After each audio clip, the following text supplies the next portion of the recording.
Hello everybody, Italy back again, another video. Alright guys, it is semi-final time at US Open 2022. What can we say about this US Open, my tennis fans all around the world? It has been a chaotic US Open.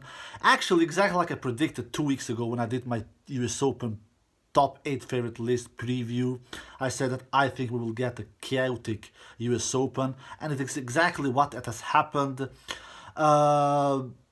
Man, of all my 8 players that I had on my top 8 favorite list, all of them are knocked out. All of my 3 dark horses that I had, Stan Wawrinka, Murray, and now the last one of my dark horses was Nick Kyrgios. He also was knocked out in the quarterfinal. So 4 players are left in the draw. We have 4 men who are left standing, and who will be facing each other in the final. Let's talk a little about the quarterfinals. The biggest match of the year, probably. We just witnessed it, was in the quarterfinal. I didn't see the match, besides some highlights. Couldn't see it. I was really busy. But I've seen the highlights. It was an unbelievable, epic battle who took 5 hours and 15 minutes, something like that, between the bright future of tennis. I think that tennis will be a big hole when the big 3 will retire. The big 3 are in the end of their journey. Federer, Nadal, and Djokovic. They don't have many years left, to be quite honest, my tennis fans all over the world. Federer is finished, according to me, and Nadal and Djokovic are almost finished. They have a couple of years left in their tank, Nadal and Djokovic. Federer doesn't have many more years left in his tank. But the bright future of tennis is Carlos Alcaraz and Jannik Sinner. And oh my dear God, what a kind of a show they showed us in the quarterfinal. It was their 4th meeting between them, and Jannik Sinner was leading Carlos Alcaraz 2-1 in the head-to-head, and he almost defeated Carlos Alcaraz for the 3rd straight time, because we all know he defeated him 2 times in the summer this year, and one time in a big match like Wimbledon 4th round match earlier this year when he defeated Carlos in 4 sets, and now he almost did the same here at the US Open, defeating Carlos Alcaraz in 4 sets when he had actually his lifetime opportunity in the 4th set and was serving for the match, and even had 1 match point, but couldn't convert. And you know, guys, tennis is a unique sport. Tennis is not about a sport where you need to be better than your opponent in a specific time, like soccer or football, like you in the United States call it. You need to be better than your team, your opponent, your team in 90 minutes. Here it is about points. You need to win the most important points. If you don't win the most important points, you will not win the battle. And that was exactly what happened to Jannik Sinner. He didn't win the biggest point of the match, at least for him. And the biggest point of the match for Jannik Sinner was that match point. He couldn't convert. All credit to Carlos Alcaraz. He turned that match around after being 1-2 down in sets, and turned that battle around and won it 3-2. So Jannik Sinner, for the 2nd time in the majors, he has a lead. The same thing happened to him against Djokovic in Wimbledon when it was 2 sets to love up against Djokovic. Djokovic turned that around and won it in 5 sets. And the same happened now against Carlos Alcaraz for Jannik Sinner. Not exactly the same, but almost. Against Carlos, he had a 2 sets to 1 lead. 2 sets to 1 lead. But Carlos turned that around and won it in 5 sets. An absolute amazing battle. So Carlos Alcaraz comes through in 5 sets after 5 hours and 15 minutes. He did an unbelievable great match, Carlos Alcaraz, especially the 4th and 5th set. Fired 58 winners and only 38 unforced. So 20 more winners and unforced from Carlos Alcaraz's racket. Jannik Sinner did actually more unforced than winners. 63 unforced, I believe, and 61 winners. Jannik Sinner, 2 more unforced than winners. Majority of Jannik Sinner unforced came in the 4th and the 5th set. Not so many the first 3 sets, obviously because he played better tennis the first 3 sets, according to me, Jannik Sinner. But what a fighter! What a warrior Carlos Alcaraz really is. He won 5 sets against Marin Cilic in the 4th round, and now he won he won also 5 sets against Yannick Sinner in the quarterfinals. So Carlos Alcaraz has played 10 sets the last 2 rounds in US Open. How much left in his tank does this super talented player from Spain has, Carlos Alcaraz?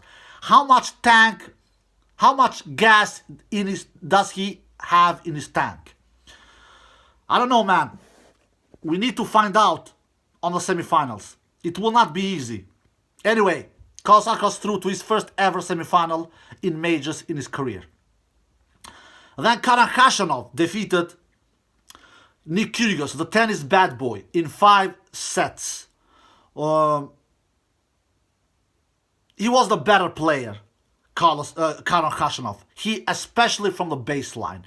He took apart Nick Kyrgios from the baseline. Nick Kyrgios couldn't handle Khachanov from the baseline. Nick Kyrgios' chance was in the serve plus forehand game, where he did a lot of winners and a lot of serve aces. I think Nick did 31 aces, if I'm not mistaken. So there, it was there Nick Kyrgios had a chance. And he won a lot of points behind his first serve, Nick Kyrgios, which Khachanov also did for that matter. But they were even Steven in winning points behind first serves. So Nick Kyrgios was matching Khachanov in winning points behind first serve. And Nick Kyrgios was matching Khachanov in winning points behind in first serve immediately in aces. And like I said, Nick Kyrgios did 31 aces, but Khachanov did 30 aces. So Khachanov was serving like a monster. What was the biggest difference here? The biggest difference here was from winning points from the baseline. And you can see that on the points winning behind second serve. There, Khachanov was actually superior from Nick Kyrgios. Khachanov was winning much more points behind the second serve compared with Nick Kyrgios. I don't know if I've ever seen Khachanov do a better tennis match. 63 bloody winners did he fire, and only 31 unforced errors. Khachanov does 32 more winners than unforced errors. Nick Kyrgios didn't do a bad match himself. He fired 75 winners, but he did a lot of unforced errors, 58. So Nick Kyrgios does 17 more winners than unforced errors. That is not a bad number, 17 more winners than unforced errors. But Khachanov, 32 more winners than unforced errors. 32. I don't know if I've ever seen. This feels like Khachanov from the 2018 version of Khachanov has waken up to this US Open 2022. 4 years later, we are seeing the version of Khachanov from 2018 when he won his biggest title in his career, when he won the Master 1000 title and defeated Novak Djokovic, I believe, in that final in straight sets. So, big congratulations to Khachanov for making his first ever semi-final in majors. Big congratulations to Carlos Alcaraz for making his first ever semi-final. Carlos Alcaraz for making his first ever semi-final in majors as well. Khachanov will face Casper Ruud. Let's talk a little about the semi-final. I think the head-to-head is 1-love to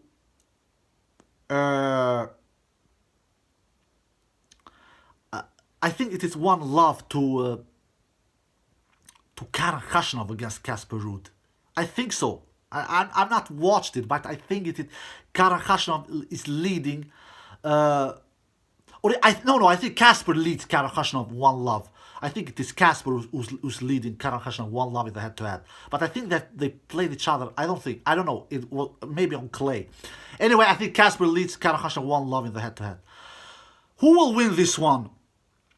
Casper Ruud has went onto the radar. He has a chance to become world number 1 if he makes the final, I believe. I think that Carlos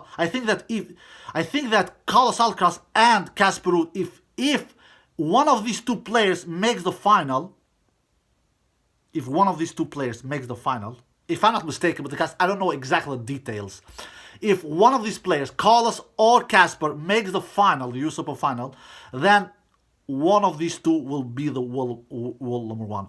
And if both of them reach the final, both Casper and Carlos, and they face each other in that US Open final, then the winner from those two will become the new world number 1. And if correct me down below on the comment section if I'm wrong. And if both of them loses their semifinal matches, both Casper loses and Carlos loses, then I think neither of them will become the new world number one.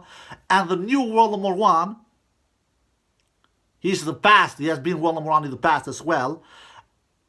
It will become Rafa Nadal, if I'm not mistaken. Correct me down below in the comment section if I'm wrong.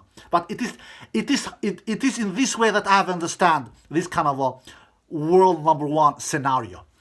Anyway, Khachanov versus Casper Ruud. Casper defeated Berrettini in straight sets. Much more easier than I thought. Berrettini, I've said that Berrettini is the new version of Andy Roddick, a weaker version of Andy Roddick. Besides the forehand, the only thing that he has a better shot than Andy Roddick is the forehand, nothing else. He doesn't have a better serve than Roddick, he doesn't have a better backhand than Roddick, and he doesn't even have a better return game than Roddick. But he's the new version of the Andy Roddick, and I've said that Berrettini will never win a Grand Slam title with these kind of weaknesses. He basically has only a serve and forehand. And so far, he has not proved me wrong, Berrettini. He got destroyed from Casper Ruud, 3 straight sets. Very flat performance from Berrettini. I predicted that Berrettini will defeat Casper Ruud. I thought that Berrettini has chances on this fast, low, bouncing surface here at US Open.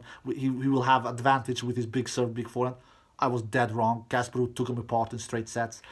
But Berrettini was really, really horrible. So Casper Ruud will have his hands full against Khachanov. I have not seen Khachanov this good since 4 years' time, since he won the Master 1000 title in Paris 4 years ago. Maybe last year as well, when he was really good at Olympic Games, when he made the final and lost to Alexander Zverev in that Olympic game final last year. So this is the version of that we have seen Khachanov. So 2018 Khachanov from Paris, and the 2021 the Olympic Khachanov. I think that this is a toss-up, man. It is when the big three are not playing tennis, everybody can beat everybody. That's why from all my 4 quarterfinal predictions, I actually nailed it only one. And then the one I nailed it was when Carlos Alcaraz defeated Jannik Sinner. But even there, I was extremely close of being wrong, because Carlos Alcaraz was 1 point away of losing against Jannik Sinner. So this shows how difficult it is to predict and to pick the winners when the big three doesn't play tennis. Because we all know the big three are much more easier predicting right and all the others. Because the big three, you can they are so much more consistent than all the other players that we have ever seen in the tennis history.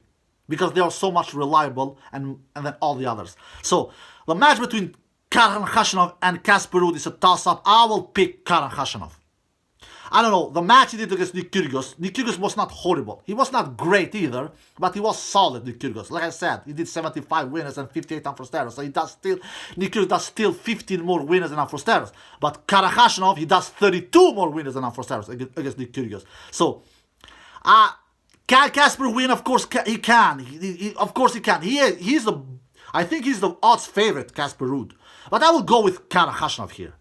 I don't know. I think that Khachanov will do a much better performance than what Berrettini did. So I will give my slightest edge to Khachanov. I think Karen will take out Casper in 5 sets. I think Karen will play his first ever Grand Slam final. All right. We all know that Casper has played his first ever Grand Slam final, and he did that earlier this year at French Open. The other semi-final is also very difficult to predict. The odds favorite is Carlos Alcaraz. He is the higher ranked player than Frances Tiafoe. He is the more consistent tennis player than Frances Tiafoe. He is the player who has won more titles than Frances Tiafoe. He is. He is the more hyped player than Frances Tiafoe. But Frances Tiafoe, he's doing his tournament of his life. I think that Frances Tiafoe is the player of these 4 that are left who has dropped the least sets. He actually has dropped only 1 set, if I'm not mistaken, in five matches. And that set he dropped was against Nadal in the 4th round. All the other 4 matches, he actually has won in straight sets. Carlos Alcaraz, he has dropped a lot of sets. I know that only the last 2 rounds, in the 4th round against Cilic and the quarterfinal against Sinner, he has dropped 4 sets. Alright? He has played 10 sets the last 2 rounds. So I don't know how much left in this, how much gas left will Carlos Alcaraz have in his tank. And we all know that Tiafoe will have the crowd on his side. And Tiafoe, he took out Rublev in straight sets with a really good tennis match in the quarterfinal. Tiafoe's confidence is sky high.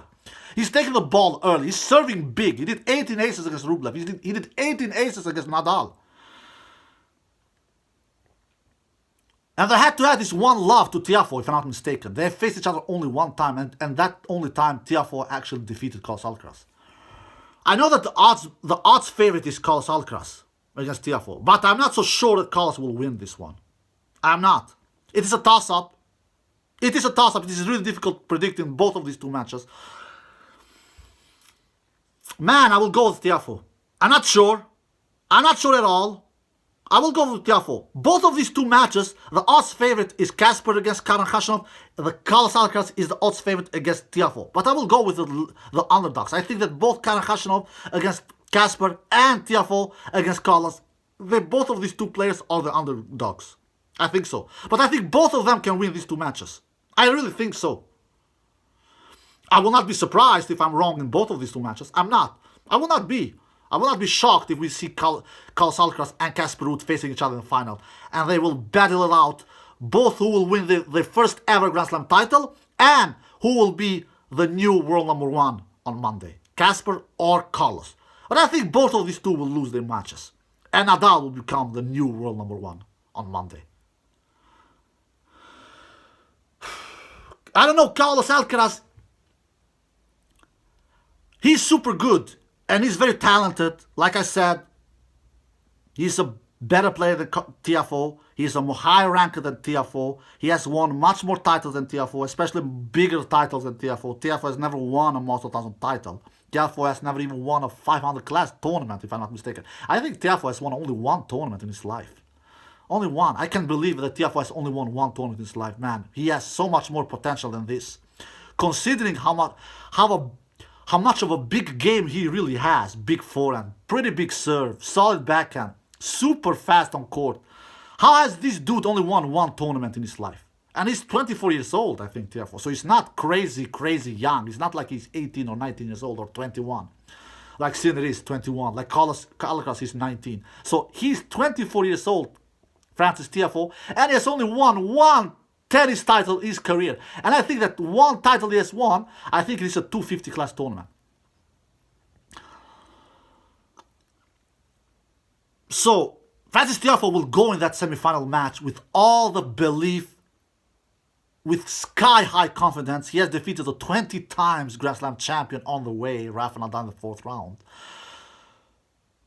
And he will believe in himself. He will say to himself, if I have defeated the all-time Grand Slam leader Rafael Nadal in 4 sets, why should I not believe in my ability to defeat a 19 years old player, Carlos Alcaraz, who has never won a Grand Slam title, who has never played the Grand Slam final? Why should I not believe in my ability, in my skills of defeating this young, super talented player, Carlos Alcaraz from Spain?